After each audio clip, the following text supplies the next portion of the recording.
Hey all y'all, welcome back to my channel. My name is Carrie. This is where I talk about knitting, my tips, my tricks, my opinions, my preferences, my experiments, my experiences, all the good things. All the good things with making pretty things with pretty string. So I was working on this project. I'm gonna show you this here. This is a fingerless glove that I have been working on, and it starts with not ripping, but a garter stitch border.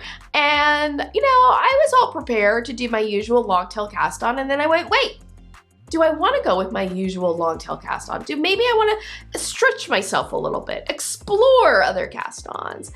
And I came across the double cast on. Why it's called a double cast on, I have no idea, but it is this cast on, and if you look at it, right, it perfectly matches the garter stitch, right? If I flip it over, it matches this on the other side.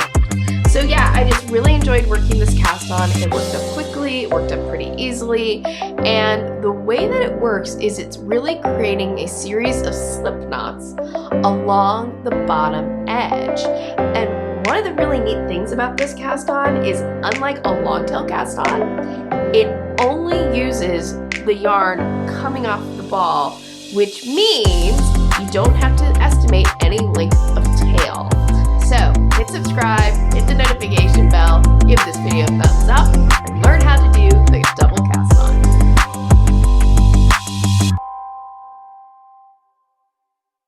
As always, quick reminder that down in the description box you will find timestamps to various parts of the video. As always, I hope that you watch through the whole thing at least once, because you never know what fun thing might be in there or a quick tip. Yeah, I just don't know. I just don't know what's going to happen when I first start shooting the video.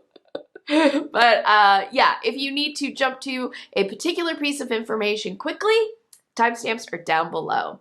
Also down in the description box you will find a list of materials and resources inspired by today's video. With some of this, there will be clearly indicated affiliate links. If you click on this link, it'll take you to a shopping website, and if you make a purchase, I might then earn a small commission, and these commissions do help support my channel. If you utilize one of my affiliate links, thank you so much. It's greatly appreciated, and if you don't, that's cool too. I'm just glad you're here watching a video today. I have some pretty yarn here, and we're going to just start casting on. We'll cast on, and then I'll knit a few rows of garter stitch so that you can just see how beautifully this cast on does match the edge. So one of the things about this cast on is it almost looks like a long tail cast on because you are going to work off your thumb somewhat like you would with the long tail cast on, but this is not a long tail cast on. So I'm going to just leave myself a little 6-inch tail here that'll be woven in later, but is not so long that it's like in my way. And the way I'm going to start is bring the yarn over your forefinger, and then you wrap the yarn around your thumb clockwise. So you bring it to the right side of your thumb and then around like this, okay? And so you have the yarn, I'm going to just hold this here. You have the yarn coming off your forefinger, going around the right side of your thumb, and then the tail is coming over the top of this bar. So it looks like this. That tail is coming over the top of the working yarn. Then you're going to take your needle and you're going to bring it up through the loop coming off of your thumb. Next, you're going to take your needle and bring it to the right side of the working yarn coming off of your forefinger. Bring your needle underneath that yarn and pull it down through the loop on your thumb, and then tighten down. And then boom, you have a slip knot. Because remember, this cast on is a series of slip knots. And if you wanted to make this really easy to start, you could just start a slip knot, but this kind of creates the basic motion that you would utilize for the rest of the cast on. So let's do our next cast on stitch. So what I'm going to do is I'm going to drop the tail, and I like to just hold it over here to the side and out of my way with my right hand. So here's my working yarn. I'm going to bring it again over my forefinger. Then I'm going to bring the yarn clockwise around my thumb, bring the needle up through the loop on my thumb, and then to the right of the yarn coming off my forefinger, I grab that yarn with my needle and pull it back down the loop on my thumb. Then I tighten down. Now when you tighten down, you want to make sure that you put your right forefinger on the new stitch that you just created and then pull. Because what you want to do is you want to make sure that you pull that slip knot that you're creating tight and close to the stitch that you just did. All right, let's do this again. All right, so yarn over the forefinger, wrap it around the thumb clockwise, bring the needle up through the loop, grab the yarn coming off the forefinger and down, right forefinger on the new stitch, and then pull your working yarn tight. And once you really get this down, it has a really nice rhythm to it because you're just automatically kind of set up to do this. Like, it's a fast cast on, frankly. That's one of the things I really like about it is this is a fast cast on. Now, one thing really quick I want to show you. I got a little too fast. Notice here, this loop is looking a little loose. That's because I didn't tighten down enough when I did this stitch. So I'm going to undo this cast on, these two stitches, and try again. Bring it over my forefinger, around my thumb clockwise, grab the yarn. And I want to make sure when I do this that first of all, I bring this new slip knot that I'm creating and I bring it right up to the previous one, okay? And then I'm going to hold it down with my forefinger as I tighten. And I'm going to really give it a good yank to tighten that down. And then I look and I just make sure all of my bumps right here, see these bumps here from the slip knots? I just want to make sure that they're all kind of evenly sized. And I'm going to just keep repeating that over and over until I've casted on all of my stitches. So I've casted on all of my stitches. I've casted on 20 stitches. And just looking at it right now, you can see, right, you've got this series of slip knots. These are little knots down here at the bottom. And those little knots are what is going to look like a purl bump on a garter stitch row. And over here, you can see you have the same kind of little knots down here at the bottom, you know? So this is a cast on that looks the same on both sides of the work.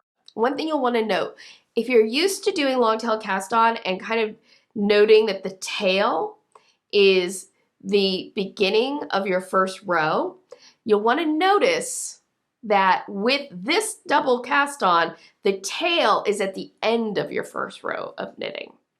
But let's go ahead and knit some garter, and then you can see just how beautifully this matches garter stitch.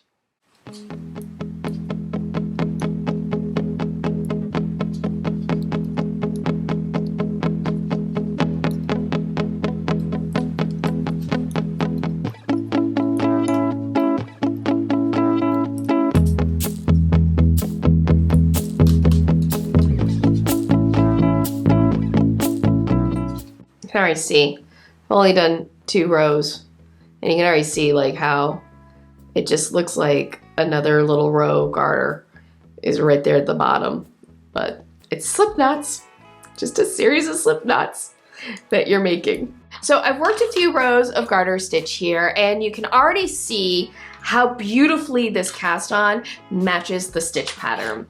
Like, right there, there's no chain edge to it. It's just a beautiful edge, right? Like that's just sorry. I'm just like sitting here going, God, it's such a pretty edge. It's such a pretty edge. Now right here, right there, you can see I got a little loose there. My tension got a little loose in this area. Every cast on has its pitfalls, and double cast on is no different. So next, let's take a look at troubleshooting this cast on.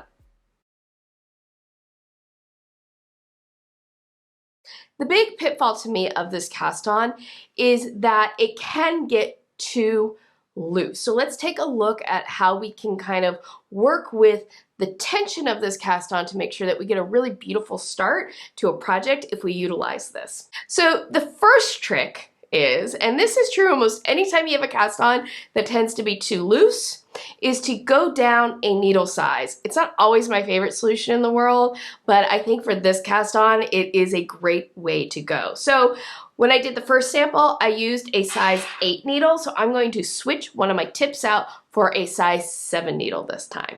And then after the cast on, I will start working with the size 8 needle tip again. And this is one of the really great things about having interchangeable needles to work with, is that it's really easy to go up and down needle sizes because you can just grab a different tip, assuming those tips are available.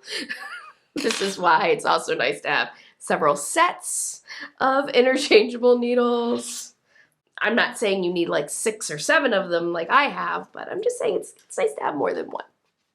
Now the next tip to making sure that you have good tension on this cast on is 2 things. One, you want to make sure that you bring the new stitch that you're casting on right up next to the previous stitch, right? So they're right next to each other. And then you want to make sure that you're really holding that stitch down with your right forefinger, because the stitch, when you pull to tighten, like it just did there, tends to want to move around the needle. So I'm going to actually go ahead and pinch that stitch with my thumb and my forefinger to keep it still while I pull down. And I'm going to make sure that I really tighten that down well. And then I'm going to look at that space between the stitches and go, okay, that's kind of the spacing that I'm going for. Do another one. Bring it right up to the previous. Pinch, pull. Previous, pinch, pull. Previous, pinch, pull. And I'm going to just, again, kind of check as I go along. The thing I want to look for with this cast on are the knots. Are the knots about the same size? If I spread them out, are they about the same distance apart? This one is looking a little loose. So I'm going to take that one off and redo it. The nice thing with this cast on is it's so quick to do. If I have to undo one stitch to redo it, it's not like a huge deal.